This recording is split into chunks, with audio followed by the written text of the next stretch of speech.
Assalamualaikum warahmatullahi wabarakatuh. Perkenalkan, saya Rona Aulia Wangsasea, merupakan mahasiswa Teknik Elektro dari UIN Sunan Gunung Jati Bandung. Kali ini saya akan menjelaskan mengenai percobaan tentang modulasi digital. Jadi modulasi digital yang akan saya bahas khusus pada phase shift keying atau PSK. PSK digunakan pada bermacam-macam bentuk komunikasi radio.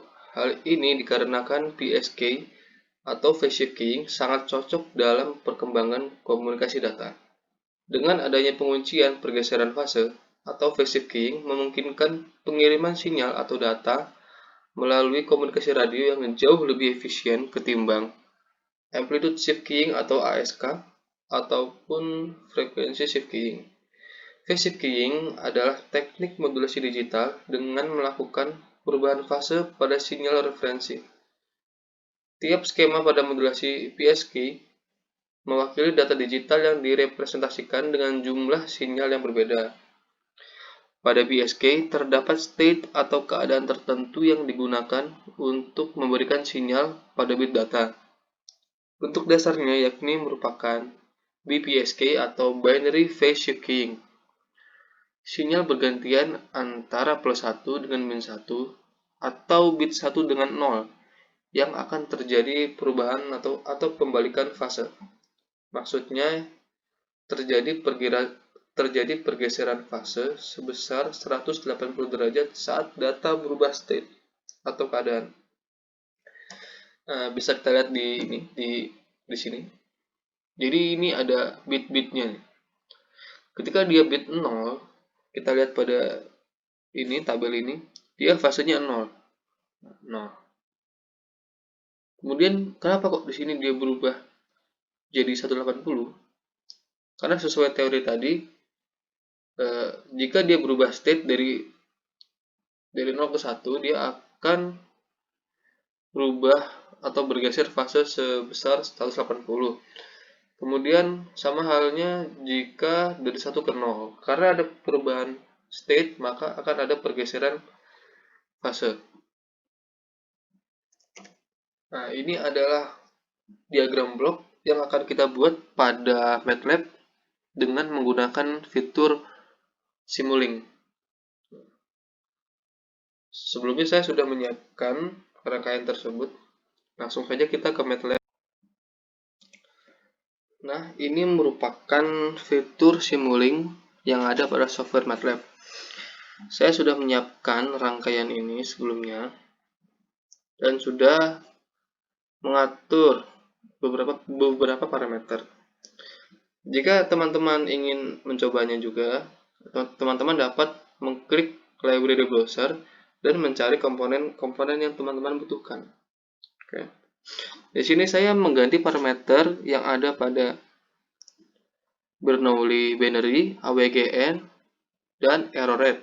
Pertama pada Bernoulli, saya mengaturnya dengan initial seed sebesar 61. Kemudian pada AWGN, saya mengatur initial seed sebesar 67. Kemudian modenya signal to noise ratio ES per NO sebesar 4,2. Dan pada error rate, saya mengatur output datanya berupa port dan stop simulation. Oke. Sebelum saya melakukan simulasi, saya akan menjelaskan kepada teman-teman apa saja fungsi dari komponen-komponen yang ada pada diagram blok ini. Pertama ada Bernoulli binary generator yang berfungsi untuk mendistribusikan sinyal-sinyal diskrit atau biner secara acak. Nah, kemudian ada BPSK modulator yang merupakan tempat proses modulasi sinyal. Kemudian ada AWGN. AWGN ini memiliki kepanjangan Additive White Gaussian Noise. Nah, kita menggunakan AWGN untuk menambahkan tiruan efek noise pada sistem transmisi kita. Karena pada realnya transmisi data atau sinyal pasti akan mengalami beberapa noise dan interferensi. Kemudian ada DBPSK, di mana ini merupakan komponen demodulator. Kemudian ada error rate calculation yang digunakan untuk mengkalkulasi seberapa besar tingkat error pada transmisi ini yang akan ditampilkan pada display. Kemudian ada scope. Scope berfungsi untuk menampilkan bentuk sinyal. Dan yang terakhir ada complex to real image, di mana kita dapat memisahkan antara komponen real dengan imajiner dari suatu sinyal kompleks. Langsung saja kita run untuk melakukan simulasi.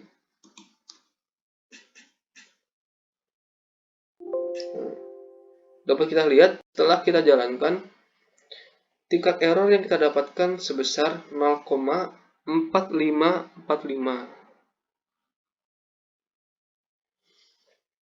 Kemudian kita dapat melihat pada scope saja, stringnya scope.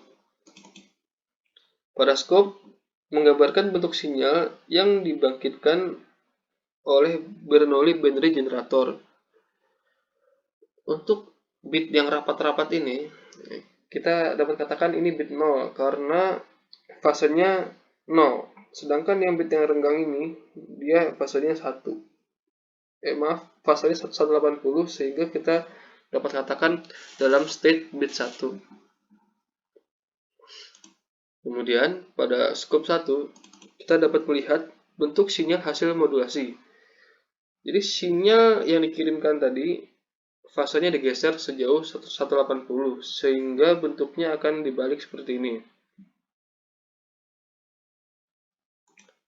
Kemudian pada scope 2 kita dapat melihat bentuk sinyal termodulasi yang sudah tercampur dengan noise, di mana masih sama dengan sebelumnya, tetapi memiliki amplitudo yang agak tidak beraturan.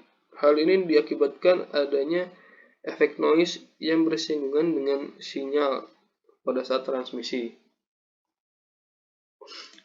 Kemudian terakhir ada scope 3. Dari scope 3 kita dapat melihat sinyal yang sampai pada receiver, di mana sinyal ini sudah melalui proses demodulasi. Sinyal ini bentuknya mirip dengan sinyal yang dibangkitkan dengan Bernoulli binary generator. Hanya saja mengalami sedikit perbedaan karena perangkat demodulator tidak dapat melakukan filter sebesar 100%, sehingga masih saja ada yang lolos walaupun sedikit. Namun fasenya sudah sama dengan sinyal yang dikirimkan. Jadi kesimpulannya, pada phase shift keying ini sinyal digital akan memodulasi sinyal pembawa berdasarkan bit state-nya, sehingga bit state pada sinyal digital yang dikirimkan akan mempengaruhi besar fase pada sinyal pembawanya. Mungkin itu saja yang dapat saya sampaikan. Apabila ada kurang dan salah, mohon dimaafkan. Wassalamualaikum warahmatullahi wabarakatuh.